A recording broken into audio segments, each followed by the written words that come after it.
Durant on the Warriors. It's despicable. Stay away from the natties. Out of the top 10 NBA players of all time, if you put Steph Curry in there, he's by far the worst defender. Eat like a fucking animal and get your rest in. Kyrie made that shot, not LeBron. James Harden is almost as good as Steph Curry. I gotta dig to a dark place a couple times every workout. What's going on, guys? Quint Beastwood here. So today we're in for another chest day. However, the topic for today's workout is going to be, why are you not getting big? Why are you not building muscle? A lot of people write me, I have people signing up, they want to build muscle, they want to be a competitive bodybuilder, they want to see if they have what it takes to get to the pro level. A common thing to me is a lot of people have trouble growing. A lot of people have trouble getting past certain plateaus. So during this video, Skylar and myself are going to explain the reasons why you guys are having problems and present you guys with solutions as to what you can do to push past those plateaus.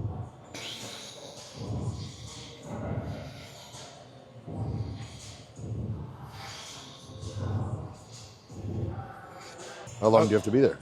The event was like 10 to 2. So I was there for, just a little bit longer, like 6 hours. But I was in Philly for from Friday night to Sunday afternoon.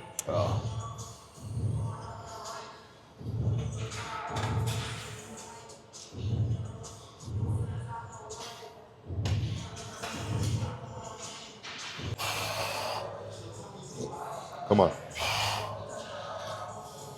Still there. Still there. Let's go. Yep. Yep. 3, 2, 1. Good.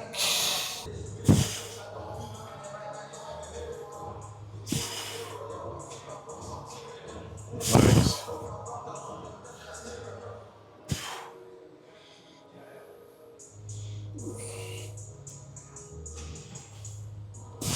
Sweet.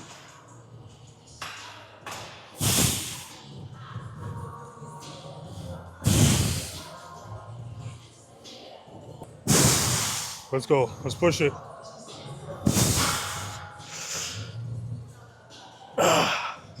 Four.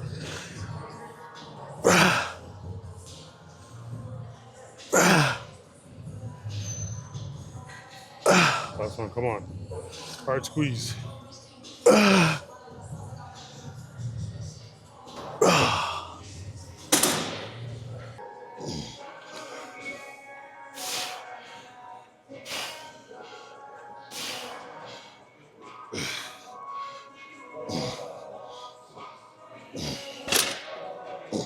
First thing, training intensity. How do you know if your training is intense enough? Do you enjoy all your workouts? Are they fun? Is it just a good time throughout the entire workout? I gotta dig to a dark place a couple times every workout. But a lot of people don't know if they're pushing till failure. And I don't think systemic failure is always the best. Obviously in a squat, you don't want to go till you reach systemic failure, because that's a very high chance that you're going to get injured if you keep training like that. A lot of people aren't growing the way they want to grow because they just don't train hard enough. So you'll see with the sets that we do, whatever the weight we put at, even if we could do a little bit more, once we get that working set, we make it harder. You might make it harder by controlling the tempo a bit differently, by adding in an intensifier. These are just simple things that you can do. Also training with a training partner, getting somebody to help you get force reps, get those extra reps. You could also implement partials. That's a good way to tear up a little bit more muscle fibers. There's just small tactics you could do to ensure that your training has more intensity in it.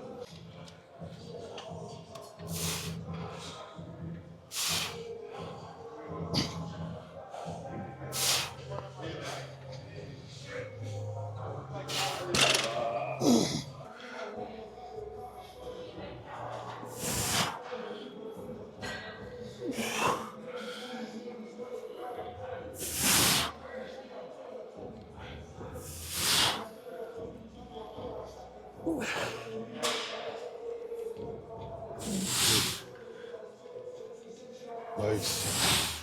Easy. Come on, let's go. 2 more, let's go. Fire it up, fire it up. Come on, let's go, let's go. 1 more. All the way, all the way.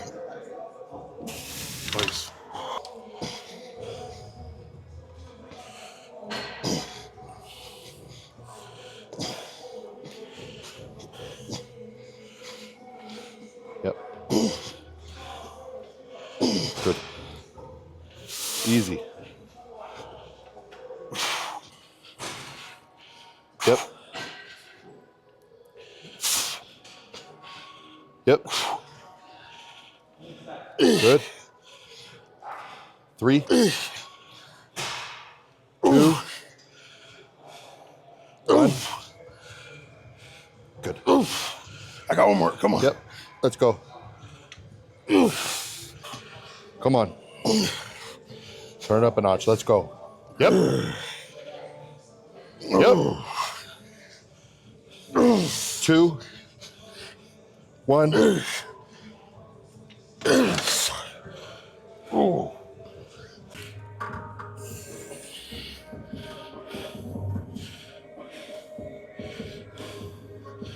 Yep. Yep. Good. Good. Stay on the chest. You got it. Yep. Come on. Come on. Yes. Yes. 3, 2, 1. Good. It's like 4 pounds last week. So then we did a really high day Saturday. I literally felt like sick. I ate so much food. And I went up like 3 pounds. And then I dropped 2 pounds today. As I said, the topic of the video is about how to push past those plateaus, training, like how to get muscle, how to build like real dense muscle, how to get huge. My first show that I did was almost 7 years ago now. The first stage weight I had was like 195, 196. Last June, that would have been like 6 years later, I was 252, about 55-pound difference. Yeah. What would be your biggest advice to people that are trying to do those kinds of transformations? You have to treat your off season like a prep. It's very easy for everybody to be regimented when they're in prep and they know they're nailing everything 100%. They can come to terms with being hungry and getting comfortable being hungry, but the hardest part of bodybuilding is getting uncomfortable, whether that when you hit that plateau where your body is at a weight it's not used to and you're trying to break through that and get bigger than you ever have before. Most of the time, probably not going to be hungry to eat, and you have to find a way to eat anyway and push through that. And that's a tough mental battle. To reach points you've never reached before, you have to be willing to do those things that you've never tried before.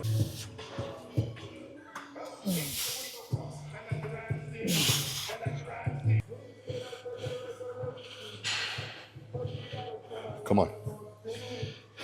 Yep. Good.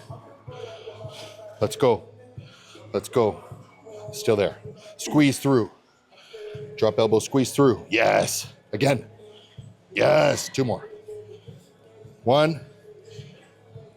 Good.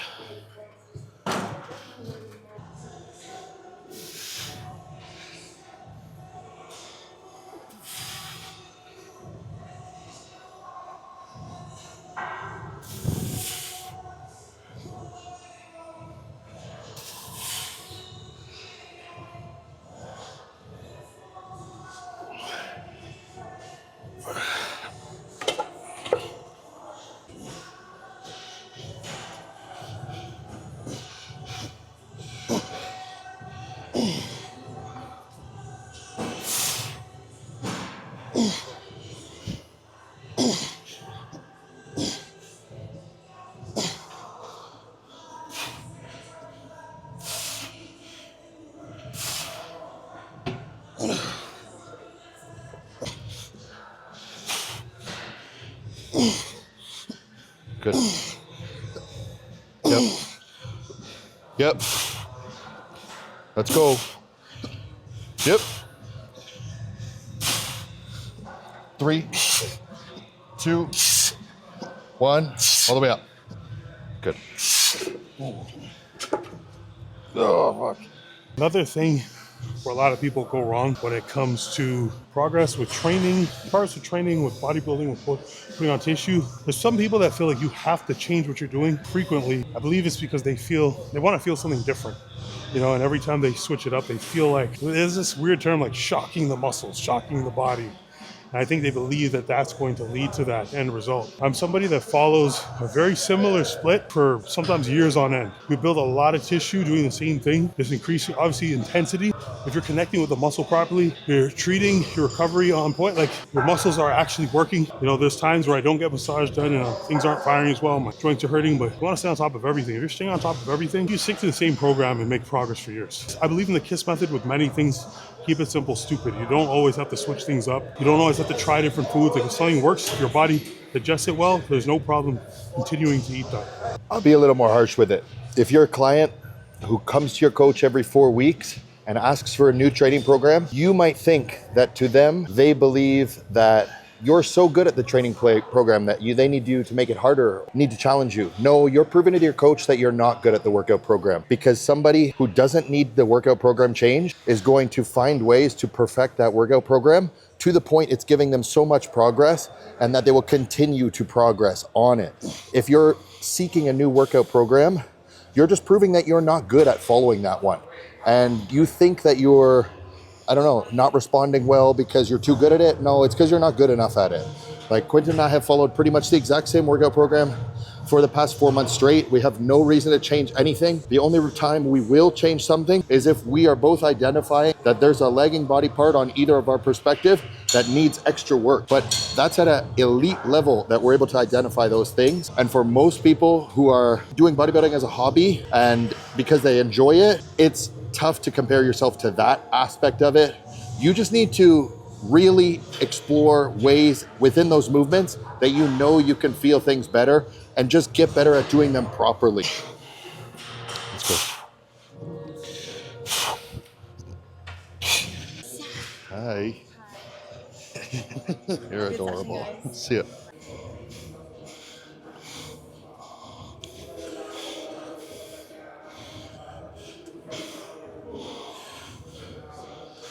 So like I was saying a bit before, with the KISS method, keep it simple, stupid. Like guys, it's very basic stuff, and you can oversimplify it, It's not just work out, eat, go home.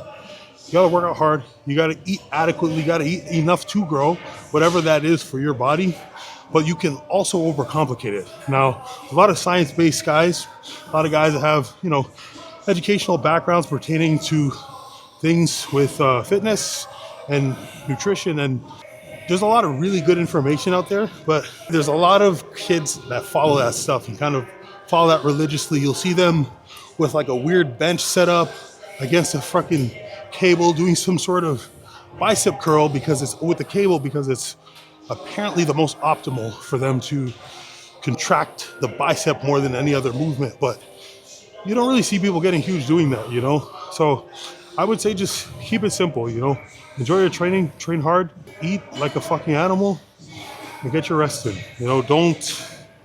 Don't lean too far in any direction. Just train hard, just intensity, and make sure you're eating enough. I'm not one of those guys that makes fun of people. I try not to, but I feel like especially when you're a pro or when you have people that look up to you, it's just really shit. It shows really poor and shitty character when you're looking at people that, are inspired by you and you laugh at them or look down to them. But definitely, I do think some of the younger guys are misguided, or they're, following people that might have the knowledge but don't actually know how to get big. So balancing act, so watch everybody. Watch the science-based guys, watch the bro science guys, watch the big pro bodybuilders, watch everything and take from that what you will. And whatever works for you, just run with it. There's a nuance. People that are honest with you and tell the truth on what they believe it takes to get there. But then there's something to be said about people who have gotten to a point that a lot of people aspire to get to, and feed younger people information and misguide them on false hope, essentially saying, this is what I did to get here. Appealing to a listener to hear that and motivating, but it's not entirely realistic. So you have to be careful with that. There's a lot of people that preach certain science-based methods because they are like attractive to hear and like, oh, this makes a lot more sense. It might not technically seem as daunting or difficult, but again, that's one person's opinion, and you have to be wary that they might not have only done that to get to that point. Stay away from the natties. Those guys are the fucking worst. No, obviously not all. But I'm referring to the fake natties. There's a lot of guys that, you know, say they're natural and they market themselves and they market their training methods based on the fact that they're natural when they clearly aren't. I mean, clearly. I'm not going to make a speculative video. I was natural before. People used to think I wasn't. People with great genetics out there, but there's a lot of guys that are, you know, in my opinion, very clearly dishonest about it. So yeah, you got to watch out for the marketing geniuses. But hey, you got real motherfuckers like myself and Skylar. So hey, tune in, like, comment, subscribe, and you know what it is.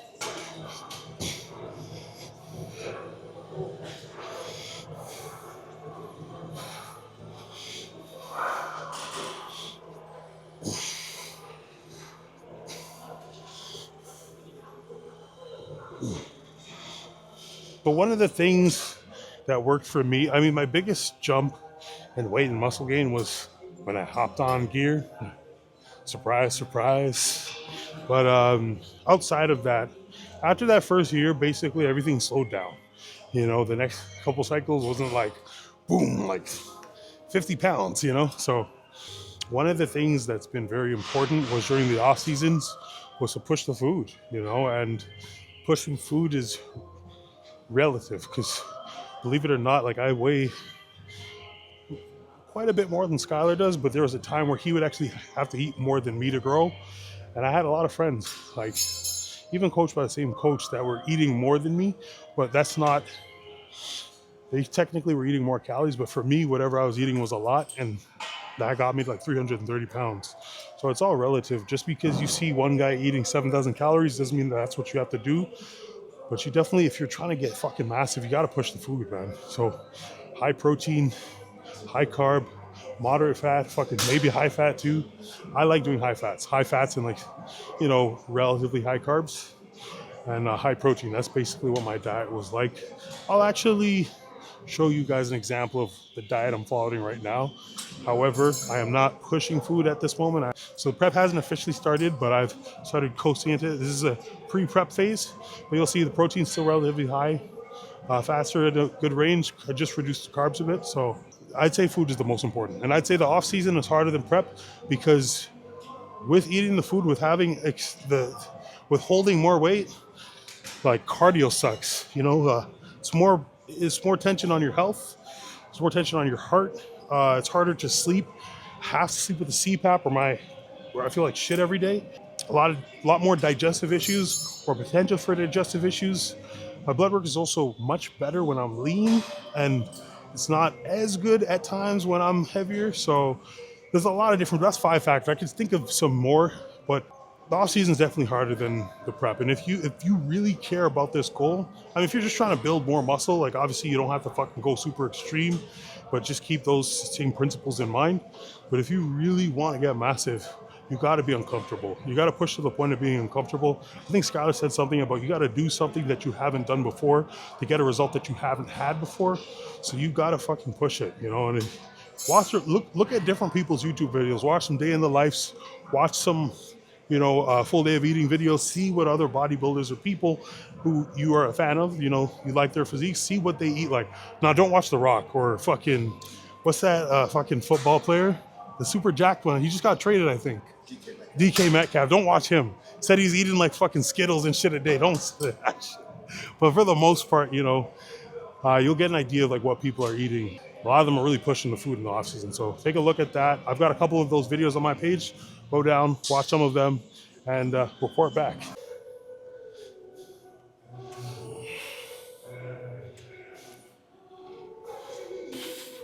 Out of the top 10 NBA players of all time, if you put Steph Curry in there, he's by far the worst defender of all 10. Sure. So you can't make the case that he's the best basketball player ever.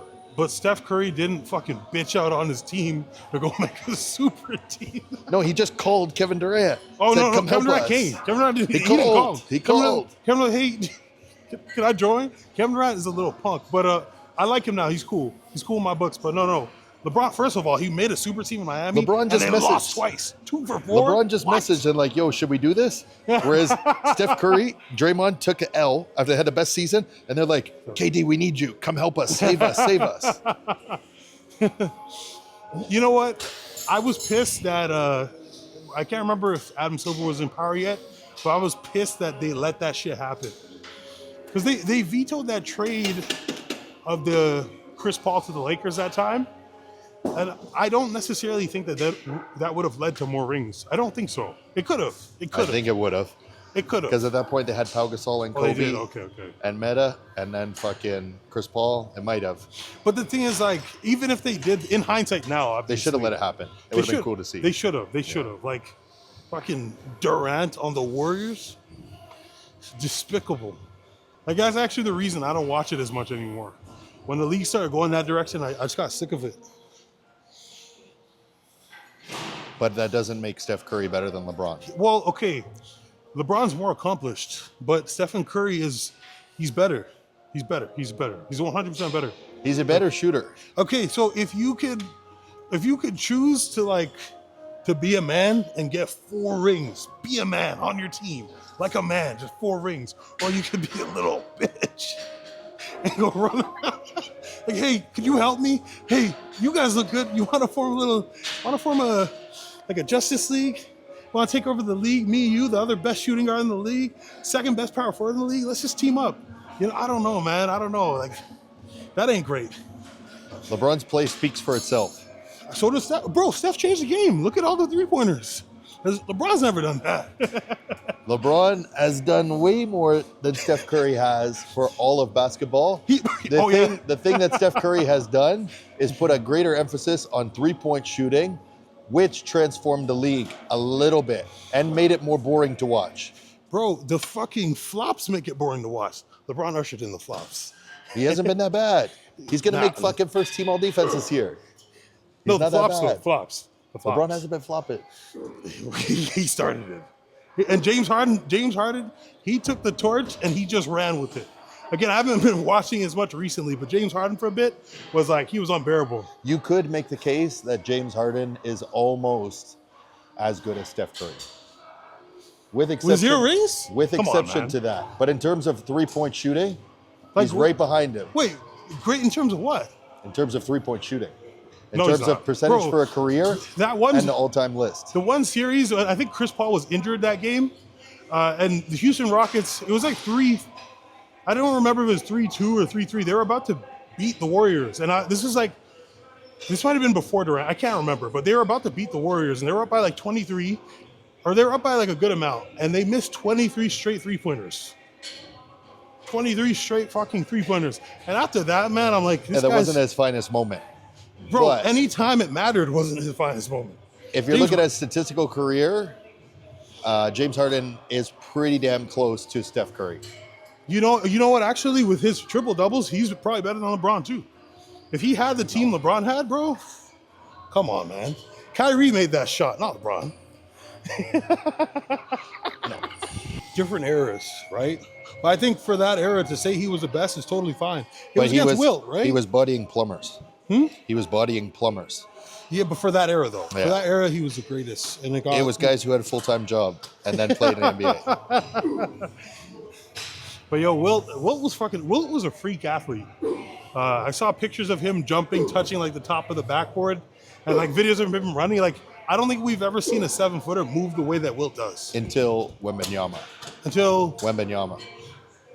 True, yeah. But he just got hurt.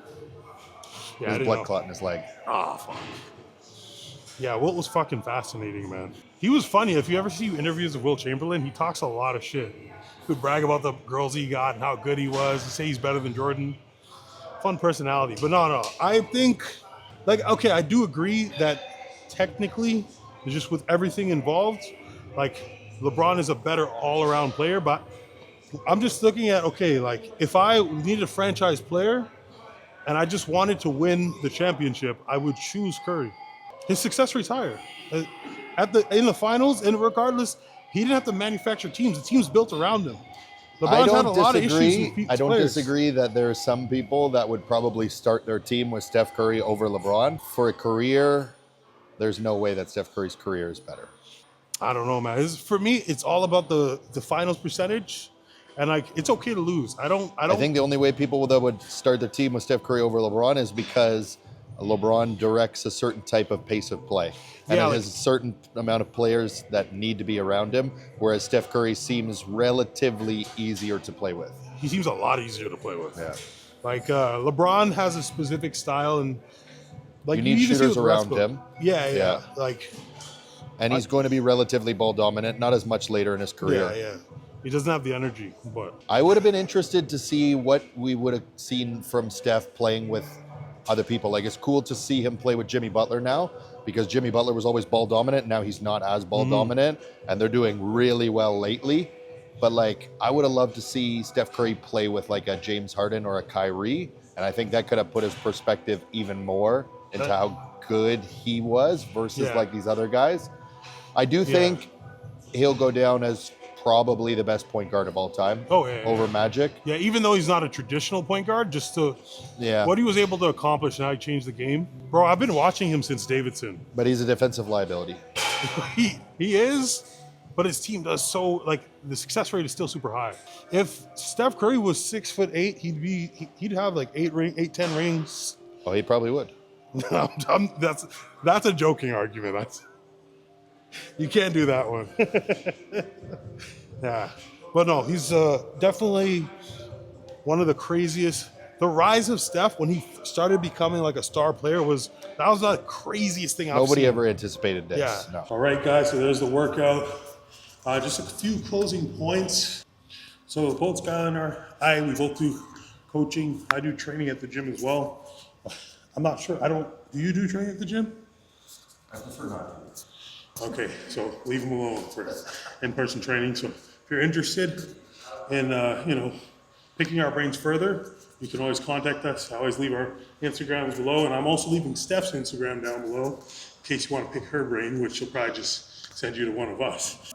Yeah, if you guys have any questions, make sure to comment down below. Send us a message. If you're looking for a coach, you can hire either one of us or reach out and ask us some questions, find out more about our philosophies. And yeah, that's basically the last of what I got for you. Don't be a pussy, train hard, eat hard. Well, eat hard, pause. That's a little crazy. But eat big, train big, and just be an animal, Nothing should be easy. Every day, you should enjoy it to some degree, but there should be something in each workout that gives you a little bit of anxiety. And if that's how you feel going into each workout, I know that your intensity is probably in a good place. Hell yeah. All right, see you guys soon. Peace out.